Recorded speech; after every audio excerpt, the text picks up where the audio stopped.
I'm joined now by the Foreign Affairs analyst Tim Marshall and the Conservative MP Heidi Allen, who visited the island of Lesbos on the front line of the migrant crisis earlier this year. Welcome to both of you. Is this really a breakthrough deal? Not yet, it's not. Mr Tusk, I thought, was full of hyperbole yesterday. He said that the days of irregular travel to Europe are over.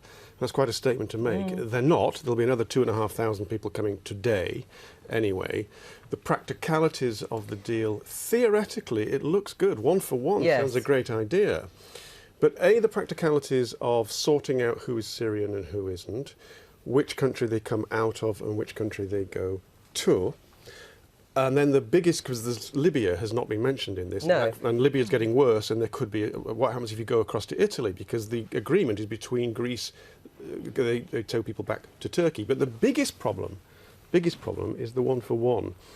This is what I was kind enough to be asked me on this programme last week, and I said that Merkel hasn't got anything other than Plan A. This is Plan A with finesse. The Plan A is that the European 28 will each take a proportion of these refugees. Well, they won't.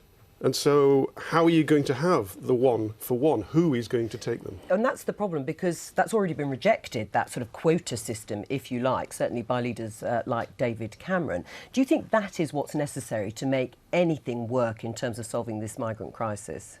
I do think there has to be an element of that, absolutely. And I agree, it sounds great in principle, but it's getting people to sign up to it and agree. Because I think, to be fair to European leaders, so far I suspect they've been rabbits in the headlights, and this may well focus their minds, and at least they're talking. You know, that's a great start.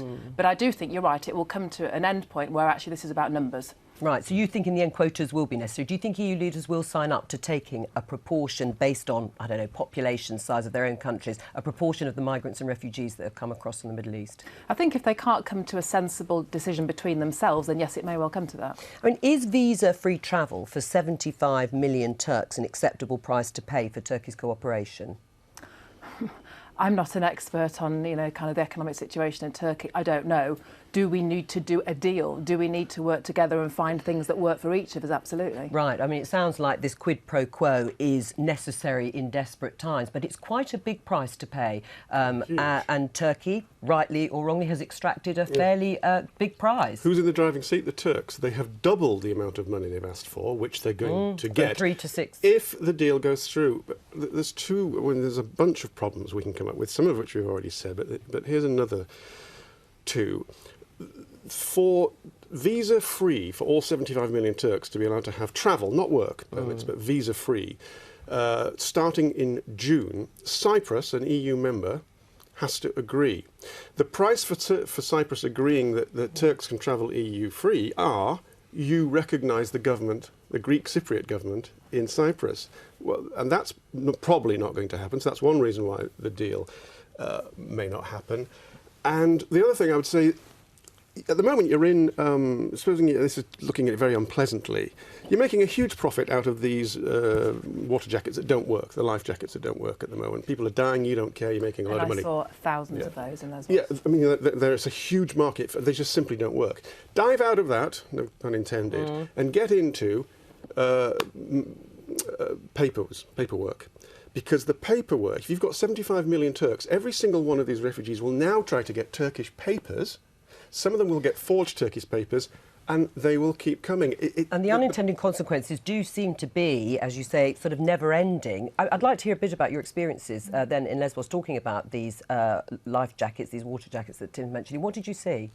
Well, foolishly, there's me when I see one that's branded with Yamaha or something on the back of it. I said to the aid workers, oh, great, at least that's a proper one. Oh, no, they're really clever. They print them with known brands, and then people actually believe that's. If you look at it, it says Yamokoha, not Yamaha. No, some of them are knockoffs. Well, either way, yeah, there's a figure of it. Yeah, so these are what are being handed out. Well, no, not handed. People pay for these, €30 each. Right. And they simply don't work. What else did you see when you were there in Lesbos? I mean, to some extent, something's got to be done because the front line is struggling, to put it mildly. Absolutely, and that is, in a sentence, what I saw. Greece was desperately under-resourced, completely abandoned, left on its own to deal with this. You know, it was the Greek restaurateurs that were backing up vans with food for the local people, not humanitarian agencies. So if this focuses the mind and gets European partners around the table, it has to be a good start, because that has not been happening as far as I'm concerned. What do you think, Heidi Allen, about the UK sort of opt-out of the resettlement of asylum seekers that are already in Europe? They've obviously agreed to take the ones from the camps in Jordan and Syria. Do you think think that is justifiable and sustainable by the UK government? I think probably from a legal point of view and from our desire about how our role with Europe will be going forward, yes, it is. Morally, is it the right thing to do? I'd probably question that. You would? Yeah. Have you made that clear to the government? Yes, I've said I think that as a situation, because it's a very fluid situation, the volumes of people we've seen coming are just incredible, that our decisions on numbers has to be fluid as well, and that we should review that if we need to. So you don't think it's morally justifiable. In terms of public sentiment, has it changed? Has it gone from sympathy because of that very emotive picture of Aylan Kurdi, and perhaps before, that people had a lot of sympathy for migrants and refugees coming from Syria? Is that still the same, or has it changed? There has been some change. Basically, British people do not want the problem in any way to come to Britain, whether it's coming from Greece or whether it's coming from Calais. But of course, the practical point is not what our polls show day in, day out, month in, month out, but the impact on the referendum debate. And I think the problem that David Cameron faces as Prime Minister is if he didn't have the referendum hanging over him, I think he would probably feel he had a bit more flexibility about what to do.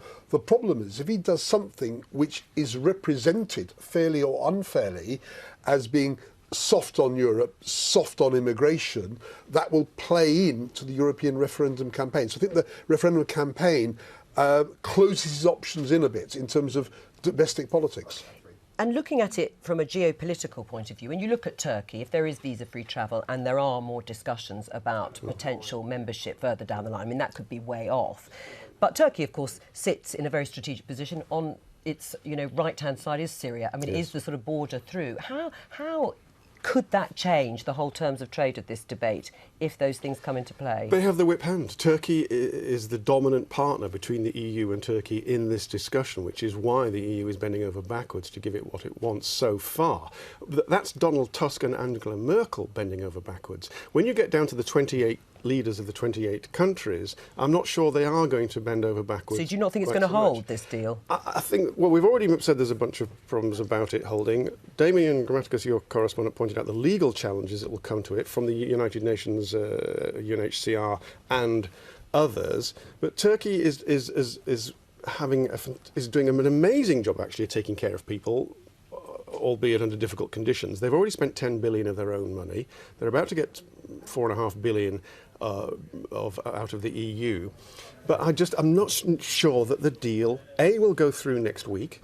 If it does go through next week, will it stick? Two final things to say. It's coming too late for Merkel's regional elections on Sunday. Everyone in Germany is still saying, hang on, you're going to do a deal where we're going to get more people. And secondly, not the EU accession, but the visa talks for the Turks, they are demanding that they start in June, not in October. And in June, of course, the Brits have the referendum. All this, again, plays into the referendum. Thank you both very much.